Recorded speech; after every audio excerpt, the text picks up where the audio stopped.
Estamos reunidos em nome do Pai, do Filho e do Espírito Santo. Amém. Jesus, queremos ter uma experiência desse teu grande amor, Jesus. Porque só tu, Senhor, és dono de todas as coisas. Tu és o Senhor de todas as coisas. Queremos experimentar essa graça. Amém. Jesus Cristo é o Senhor, a morte nos libertou. Ele morreu crucificado, perdoou os seus pecados. Na dança de Nazaré, só não dança quem não quer.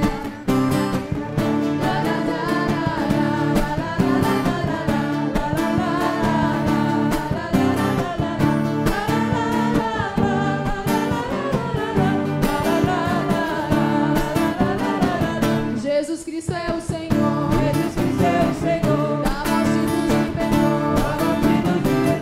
e morreu crucificado, perdoou os meus pecados,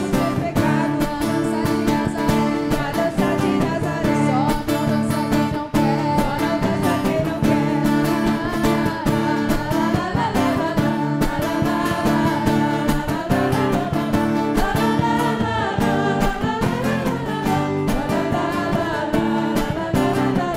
Jesus Cristo é o Senhor, Jesus Cristo é o Senhor, da morte nos libertou, e morreu crucificado, perdoou os seus pecados, na dança de Nazaré, só não dança quem não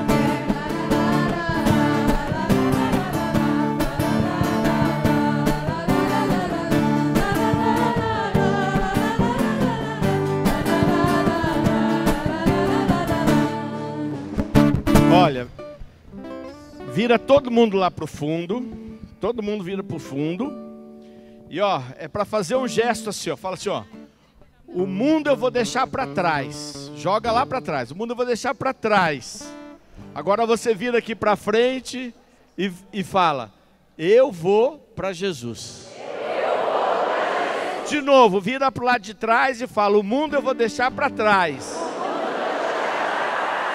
E agora você vira para cá e fala: eu vou para Jesus. Só que eu vou contar para vocês. Não é fácil fazer isso não. Porque o mundo oferece muitas coisas. Na maioria delas enganadoras, mas a gente está no mundo. Então quando eu falo para vocês olhar para trás e falar isso, é para vocês depois não ficar que nem aquele que fica olhando para trás, igual a mulher do Ló, que depois de ser liberta daquela podridão em que viviam, quis olhar para trás e virou uma estátua de sal. Eu quero convidar você a fazer um ato de fé e proclamar esta que é uma verdade. E pode ser que a tua cabeça não esteja aceitando nem isso como verdade, porque às vezes o sofrimento, a dor ou as situações que o nosso coração vai passando faz com que a gente não consiga reconhecer que não há mal que possa vencer, que Deus pode tudo, que nada é maior que Deus e que nada pode superar o amor de Deus, nada. Não há nenhum mal, nenhuma tragédia que possa superar o amor de Deus. Talvez você não consiga entender dependendo da situação que você está passando. Então eu quero convidar você a cantar isso num ato de fé, a proclamar mesmo sem sentir, a proclamar numa atitude de quem diz: eu quero que seja assim. Uma atitude da vontade, de desejo, de desejar que seja assim. Se tiver alguém do teu lado que você sente que está com muita dificuldade até para isso, e é amigo seu, amiga, ou às vezes até namorado, esposa, esposo, pai, mãe, sei lá, aí você pega essa pessoa, só essa que você sinta que está com dificuldade, segura no braço e canta junto com ela, para ajudá-la, para fortalecer ela, ter ânimo para proclamar isso, sabe? Para a pessoa não ficar ali, não é todo mundo fazendo e a pessoa não conseguindo nem sequer cantar isso. Um ato de fé. O Espírito Santo vai vir nos ajudar. Eu creio, eu creio. Não há, não há mal que me possa vencer. Não há.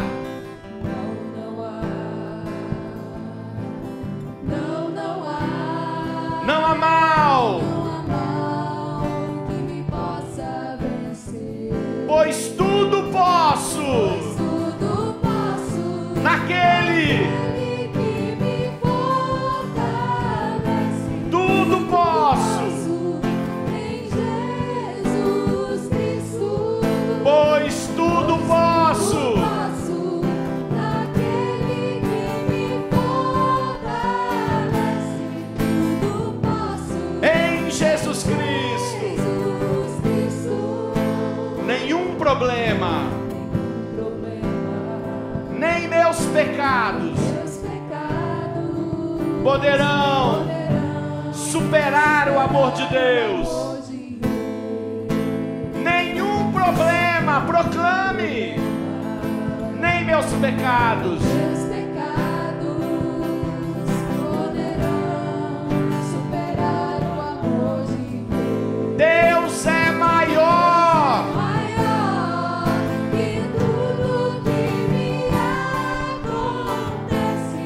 Deus é grande, supremo Rei. Só para relembrar, eu partilhei com vocês que durante essas 5 semanas, nós não iríamos somente procurar compreender com o coração as verdades do anúncio que levou os apóstolos a se dirigirem por todos os povos conhecidos da época, anunciando aquilo que haviam testemunhado, mas que nós procuraríamos também entender um pouco a nossa razão, compreender com o coração e também um pouco com a razão. E partilhei com vocês que este seminário de vida no Espírito é, na verdade, aquilo que era anunciado por Pedro, por Paulo, quando chegavam nas nações às quais eles eram enviados e à própria nação de Israel. E partilhei também como era diferente para eles, que encontravam pessoas que não tinham nenhuma experiência religiosa com a religião cristã, como nós já temos, e por isso temos uma facilidade. Para eles viviam num mundo já paganizado. E falei muito do amor de Deus, do Deus que nos ama como somos, do Deus que nos ama apesar do que somos, apesar do que fazemos, um Deus que não pode se desdizer, porque Ele é amor. E vale a pena lembrar, eu não falei, mas vale a pena lembrar, a primeira carta de São João, no capítulo 4, versículo 8, quando diz, Deus é amor. E eu sei que quem estava aqui a semana passada foi com isso no coração, e falar do amor de Deus é empolgante, e a gente fica de fato empolgado, sai aquecido. Só que eu queria partilhar algumas coisas a mais com vocês. Porque eu sei que depois, quando passa a euforia, e a gente passa para a reflexão, a gente começa a fazer alguns questionamentos. E se você não fez, com certeza, a hora que eu os levantar, você vai perceber que eles são pertinentes. E você vai dizer assim, se Deus ama tanto, se Deus é amor, se todas as coisas foram feitas por amor, se o amor dele é tão grande, por que tem dor? Por que tem dor? Porque uma criança que não fez nenhum mal na vida, de repente, vê na vida dela manifestar-se uma doença incurável e morrer dela. Porque de repente, no trânsito, alguém perde a vida. Porque os homens, na ambição, na busca de poder, se enfiam em guerra e levam as pessoas a matarem umas às outras. E aí você para pensar e fala, onde é que está Deus? Se Deus que ama tanto, por que deixou tudo isso? Por que não fez nada? Por que não interviu? Por que Ele deixou aquele que resolve destruir vidas, traficando drogas, vendendo drogas, muitas vezes para sustentar sua própria destruição, da qual ele não consegue mais lutar contra. Ele vai falando, cadê Deus? Porque tem morte, porque tem dor, porque sofrem. Deus não é amor? Então talvez ele tinha que agir e resolver tudo isso e acabar com toda essa dor. E é por isso que esse curso quer levar a gente a refletir mesmo. Deus me ama, mas por que às vezes eu não me sinto amado? Por que eu não vejo o amor dele? Por que de repente alguém nasce numa circunstância totalmente desastrosa e tem que viver uma vida lá numa favela, ou pior ainda, num país devastado pela fome? Será que Deus não ama eles? Não ama aquela pessoa? Por que Deus não fez nada quando se moveram contra mim, ou quando fizeram coisas que prejudicaram a minha vida, a economia se descontrolou porque roubaram, e eu que pago o pato? Se Deus me ama, por que não me protegeu? E aí eu quero falar para vocês, Deus é amor, continua amando, mas a liberdade que Deus nos concedeu, e concedeu no princípio da história, fez com que nós tivéssemos uma raiz, que a igreja procurou chamar do nome que vocês já conhecem, e ela diz, nós nascemos com o pecado. E eu não estou falando aqui do pecado, de repente chegar aqui no Paulo e plum, chutar o Paulo, bater no Paulo que está aqui, roubar o Paulo. Não, eu posso cometer esses pecados, mas não é os pecados que eu estou falando. Eu não estou falando dos atos de maldade das pessoas. Eu estou falando que as nossas vidas estão maculadas, porque nós trazemos uma raiz em nós. Eu falava nesse fim de semana para casais de segunda união em Marialva, e eu falava um pouco disso e dizia, um limoeiro vai dar sempre limão, e você pode colocar açúcar, e pode colocar até vodka para ver se sai uma caipirinha, mas não vai sair não, vai continuar saindo só limão. Você pode pôr açúcar aos montes, que o limoeiro vai continuar dando limões, e os limões continuarão sendo um fruto azedo.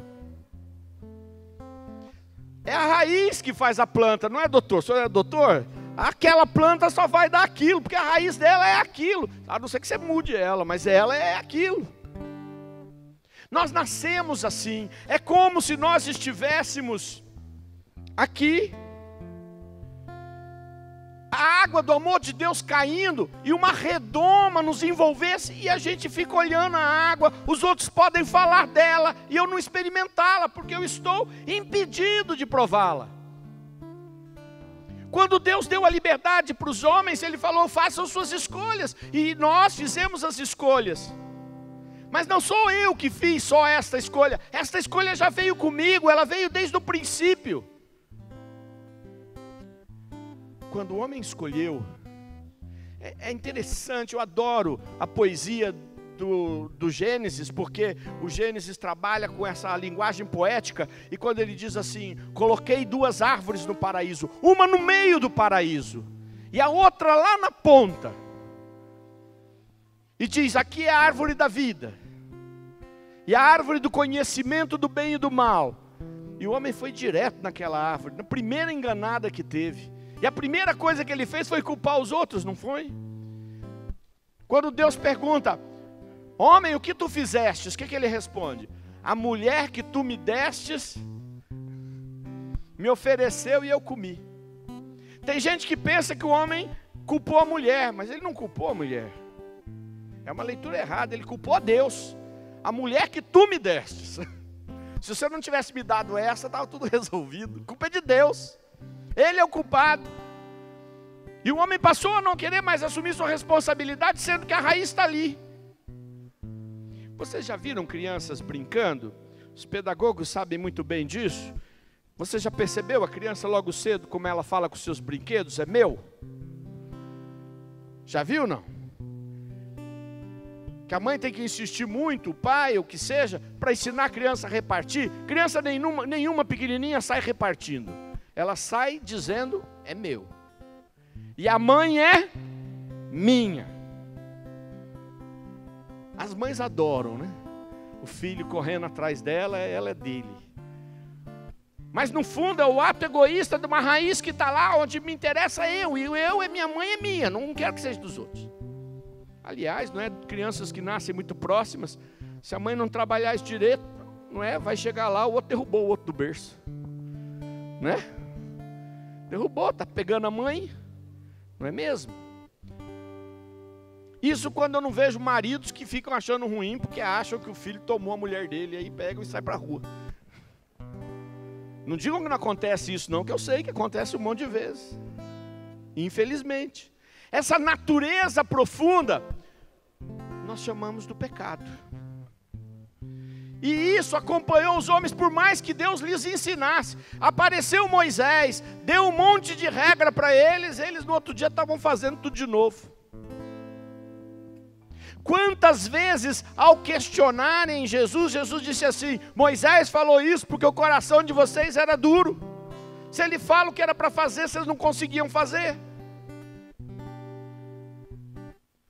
Olho por olho e dente por dente. Por que Deus escreveu olho por olho, dente por dente no Antigo Testamento? Porque senão, quando alguém arrancava um olho, o outro ia lá e arrancava os dois. E diz, 7 se vinga 7 vezes. Lameque 70 vezes 7. Quer dizer, se você me der uma arranhada, eu mato você. Se o teu cachorro me morder, eu mato teu filho. Vocês acham que isso é coisa boa? Essa natureza toda foi caminhando com tudo, até que Deus olhou e falou assim, como é que eu resolvo o problema dessa raça? Com Noé, o dilúvio. Começou tudo de novo na família de Noé. Deturpou tudo de novo, a raiz estava lá. Com Moisés, ele lá em cima, e o povo já tinha feito um bezerro de ouro. E Deus fala para Moisés, Moisés, vamos matar todo mundo e começar tudo de novo. Moisés fala, não adianta. Porque enquanto a raiz for essa, se não arrancar essa raiz, vai acontecer tudo de novo. Então, Deus sabendo que nós não éramos capazes de fazer essa mudança na nossa vida, quantas vezes eu vi pessoas sem Deus prometerem que iam mudar? Vocês já viram gente assim? Primeiro, é difícil reconhecer o erro, mas chega uma hora que às vezes as coisas são tão evidentes que a pessoa reconhece. Aí a pessoa diz assim, eu nunca mais vou fazer. Já viram essa frase? Quem já viu, levante a mão. Pois é, os outros que nunca viram, nunca prestaram atenção, né? Gente, e eu pergunto para vocês, a maioria disse e fez de novo. Eu tenho a impressão de que parece aquelas pessoas que estão dentro de um trem e dizem que não querem ir naquela direção e andam dentro do trem para o outro lado, mas o trem vai para lá e você vai chegar lá do mesmo jeito. Já viu isso? Você pode olhar para fora, ver toda a paisagem, o trem está no trilho. Deus, sabendo disso, tomou uma decisão de nos salvar. Ele falou, eu preciso fazer algo, porque esta geração, este povo que eu amo e amo de paixão, eu criei por amor, eu os quero por amor, eu preciso fazer alguma coisa por eles. Pode falar para o irmão, você não conseguindo, Deus veio fazer por você. Você não conseguia, ia passar milhares de gerações, você não conseguia. E aí é que eu quero partilhar com vocês um pouquinho.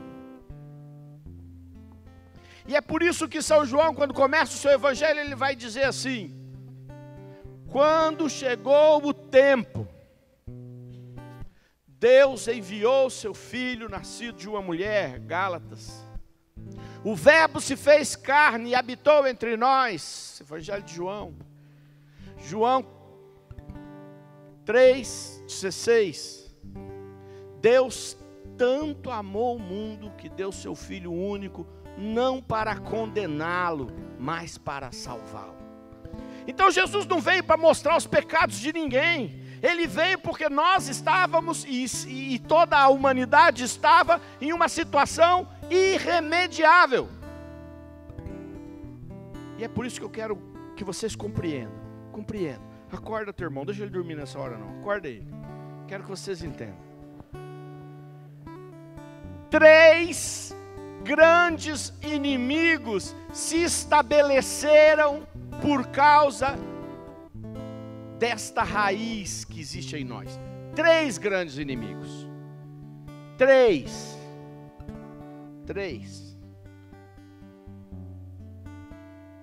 O diabo, o pecado e a morte.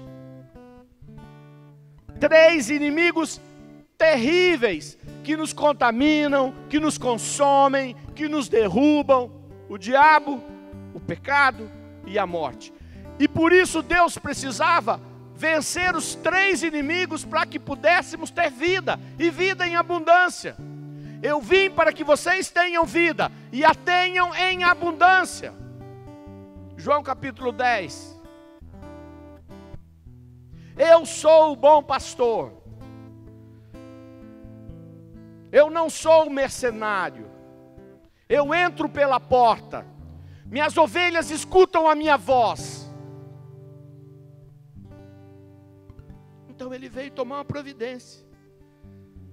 Como é que ele fez isso? Primeiro, se encarnando e nascendo entre nós, assumindo a nossa humanidade. Então a gente, para entender, para Jesus fazer isso, ele não podia ser só Deus, porque sendo só Deus, ele não tinha como vencer aquilo que está em nós. Então ele tinha que assumir a nossa natureza, a nossa humanidade. Então Deus vem e se encarna e nasce de uma mulher e passa a ser 100% homem, 100% humano, e continua sendo 100% Deus. Entendam que não é um semideus igual existem na literatura das fábulas gregas principalmente. Não é um Hércules, não é um Teseu, é 100%. Ele não é meio a meio, metade homem, metade Deus. Ele é totalmente Deus. Jesus continuou sendo totalmente Deus. Por isso ele podia realizar essa libertação e se tornou 100% humano. Viveu no meio de nós, caminhou como se fosse humano, teve que aprender a falar, ser amamentado, ser ensinado, ser carregado no colo, ser ensinado a ler. Durante 30 anos, com exceção de alguns relatos apócrifos e daquilo que Lucas nos narra no capítulo 1, sobre Jesus aos 12 anos, e que não é muita coisa, porque só ele se perdeu e estava debatendo com as autoridades. 12 anos, que era a idade da maioridade no tempo de Jesus. Mas ele só vai se manifestar lá, primeiro milagre, nas bodas de Caná. Bem mais tarde, viveu humanamente. Belisco, seu irmão, fala, ó, é assim que Jesus era, ó, humano, humano, gente, capaz de sofrer. Jesus era humano, Jesus chorou por Lázaro, mas depois ressuscitou Lázaro. Mas o lado humano dele não tinha como não chorar. Jesus foi para a festa em Caná da Galileia e fez a água virar vinho, porque tinha acabado o vinho. Pô, que milagre bobo. acaso o mundo ia acabar se acabasse o vinho? Podia acabar só para a moral da família, mas quero colocar isso com muita clareza, para a gente entender que aquilo que Jesus fez para nos salvar, necessitava de que Ele fosse totalmente humano e totalmente divino. Então quando a gente celebra o Natal, né, que é a festa do nascimento de Jesus, a gente está celebrando nossa salvação. Não teria vitória. Quando Jesus fez isso, Satanás estava condenado. A promessa que foi dada para Jesus lá no Gênesis: de ti, mulher, vai sair aquele que vai esmagar a cabeça da serpente. Ele esmagará sua cabeça e tu lhe morderás o calcanhar. Lá no início já estava prometido, vai vir, e para vir esse, para esmagar a cabeça da serpente, ele tinha que ser totalmente humano e divino. Não é bom demais? Senão nós estávamos tudo condenados, gente. Desculpa falar para vocês. Não é? Tem gente que pensa que Jesus só era Deus, tem gente que acha que Jesus era um grande profeta, que Jesus era um cara que tinha um poder da mente extraordinário, então ele usava o poder da mente para fazer curas. Tem religiões que veneram Jesus, mas não como Deus. E tem religiões que preferem achar que Jesus só é Deus e ignorar que se ele fosse só Deus não podia nos salvar, porque ele tinha que ser humano também. Tem muita religião assim. Mas você quer a religião verdadeira? Tem que reconhecer: Jesus, 100% homem, 100% Deus. Fala para o irmão aí, Jesus é 100% homem, 100% Deus. Não é meia boca não, 100%. E aí entra uma coisa que eu acho maravilhosa. Tem muita gente que gosta de ver o Jesus sábio, o Jesus das parábolas, que ensinava com historinhas que as pessoas entendiam muito bem na época. Hoje às vezes a gente, como está fora daquele contexto, não entende totalmente, mas eles entendiam facilmente. Aquela sabedoria, como por exemplo no Sermão da Montanha, que até hoje não é recitado esse discurso de Jesus das bem-aventuranças, felizes. As palavras de Jesus nos seus discursos, na oração, por exemplo, sacerdotal, no Evangelho de João. As pessoas acham lindas suas frases, suas palavras. E há aqueles que adoram as curas de Jesus. Todo mundo na porta da sogra de Pedro, e todos foram curados. Os 10 leprosos foram curados. O cego de Jericó foi curado. Todas estas maravilhas que Jesus fez, desculpa, eram perfumaria. Não era o mais importante. Ele tinha uma missão mais importante. Se ao encarnar-se, ao se tornar humano, estar entre nós, ele condenou o diabo, para vencer o pecado, ele tinha que crucificar o pecado. E é por isso que a palavra de Deus vai dizer: ele se fez pecado por nós. E é por isso que quando ele está na cruz, o Pai não o reconhece, porque ele está cercado do pecado da humanidade. Por isso quando ele está no Getsemane e ele sua sangue, ele fala: Pai, afasta de mim esse cálice. Tem um autor lindo que diz assim, que Jesus, quando estava lá na agonia, ele olhou como se estivesse olhando para uma balança, aonde neste prato estava tudo que ele ia ter que passar. Não só o sofrimento físico, os flagelos, os açoites, a coroação de espinho, a humilhação, o abandono dos amigos, a traição, não só. Estava também perder o olhar do Pai, perder o olhar de Deus. Ele que sabia quanto Deus amava, não poder enxergar isso, não ser enxergado por Deus, tamanha dor. E no outro prato, estava você, estava eu, estava nós. E ele olhou e falou assim: bom, está feio essa situação aqui, Mas se eu não escolher esse prato, se eu escolher este prato, todos estes daqui, de todos os tempos, de todas as gerações, os que irão nascer, todos eles estarão condenados a se salvarem com as suas próprias forças, o que significa tudo frito. E é nessa hora que ele soa para escolher, é uma escolha que ele tem que fazer, livre. E ele então escolhe, ok, me cobre com o pecado da humanidade, me cobre com esta raiz, eu topo, pode me flagelar, podem me abandonar, eu topo porque eu quero salvar quem está neste outro prato.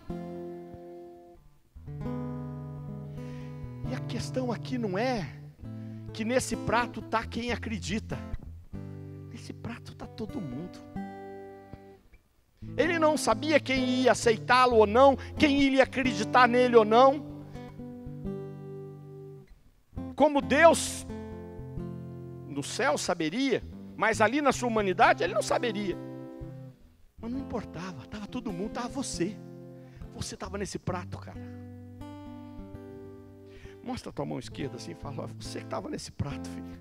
Você que pode não ligar para nada, você que pode achar que sabe tudo, você que pode achar que é bom, ruim aos outros, está aqui, ó. Você estava junto comigo nesse prato, filho, filha, você estava aqui junto, igual eu.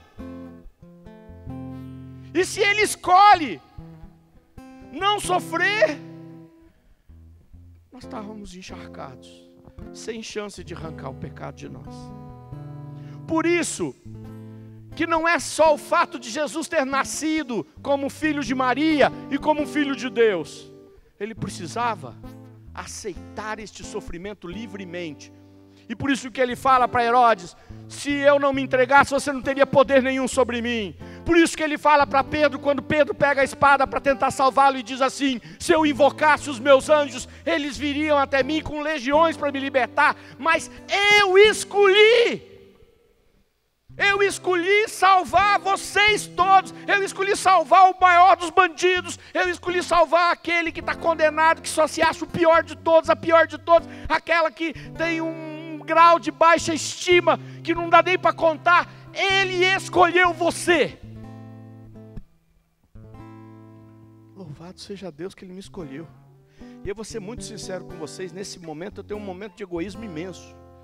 Eu fico muito feliz dele ter escolhido todo mundo naquele prato, mas quem me interessa naquele prato sou eu. E te digo mais, se eu fosse a única pessoa naquele prato, ele ia fazer essa escolha por mim. Se você fosse a única pessoa naquele prato, ele ia te escolher, ponto final. E eu vou dizer para vocês, as pessoas não escolhem a gente. As pessoas trocam com a gente.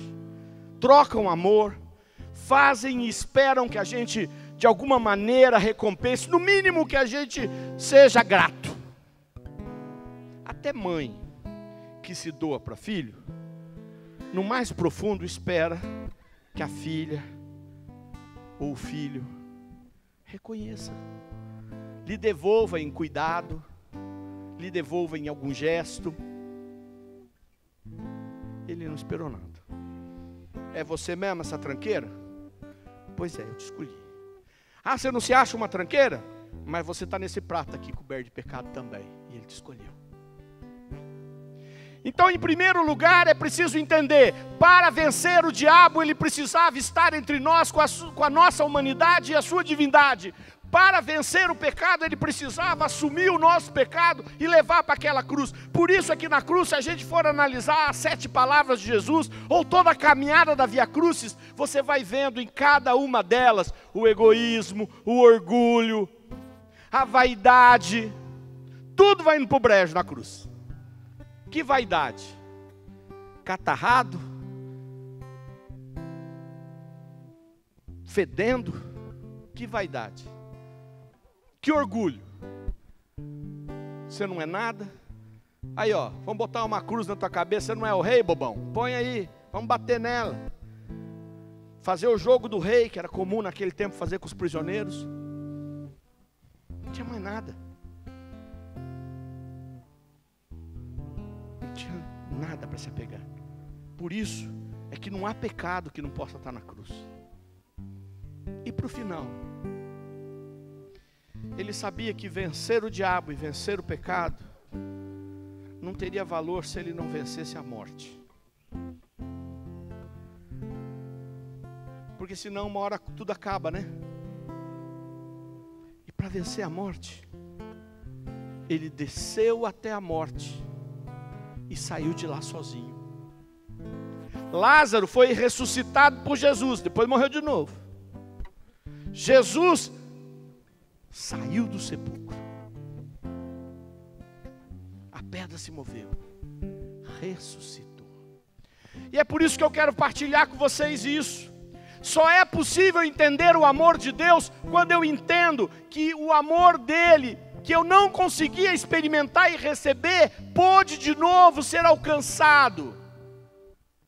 Aquela frase que diz que com o momento que Jesus morreu, o véu do templo se rasgou de fora a fora. Vocês sabem qual era a largura do véu do templo? Tem uma ideia?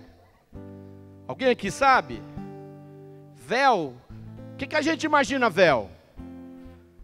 Véu a gente imagina aquela coisa fininha, como é que chama aquele tecido?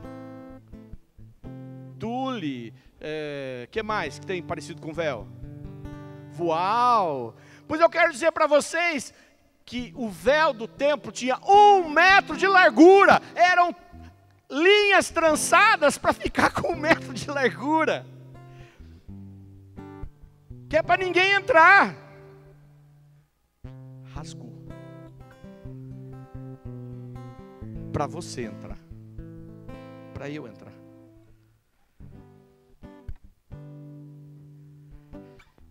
Esse texto de São João, Deus tanto amou o mundo, que deu seu Filho único, não para condenar, mas para salvar. Eu decorei ele há 30 anos atrás, e eu nunca mais esqueci. E eu quero convidar você, chega em casa, lê ele do jeito que está na tua Bíblia lá, depende da tradução, capítulo João 3,16, capítulo 3, versículo 16. Leia, decore, que é para você nunca se esquecer que ele fez isso porque te ama. E que se ele não faz isso, nenhum de nós podia ter vida. E é por isso que o diabo distorce tanto a verdade do cristianismo. Até para os cristãos, né? Até para os cristãos. Vamos ficar de pé. Queria rezar com você.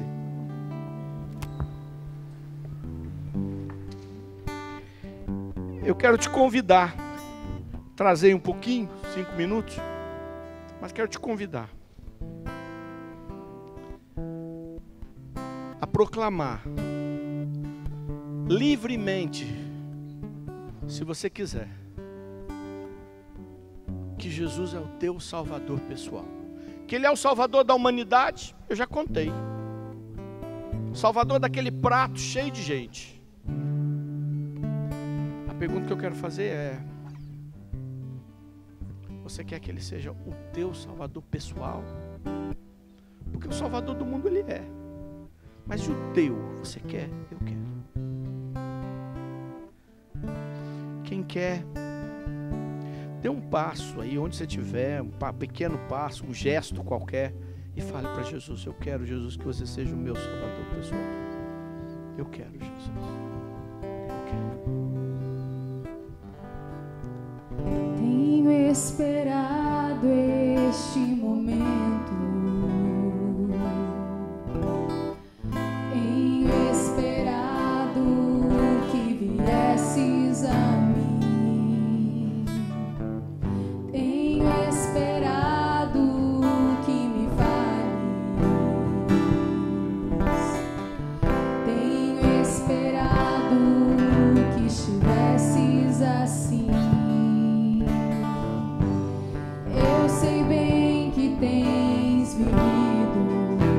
Jesus te falando.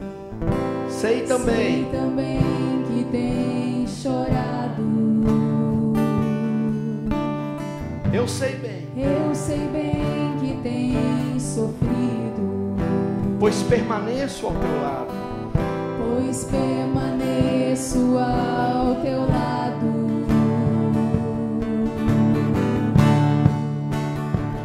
Ninguém te ama Como eu. como eu. É Jesus falando para você, para mim. Como eu. Olhe para a cruz. Essa é a minha grande prova. Ninguém te ama Ninguém te como eu. ama como eu. Ninguém te ama como eu. Deixa o amor dele tocar você. Te ama como eu. Olhe para a cruz. Foi por ti. Te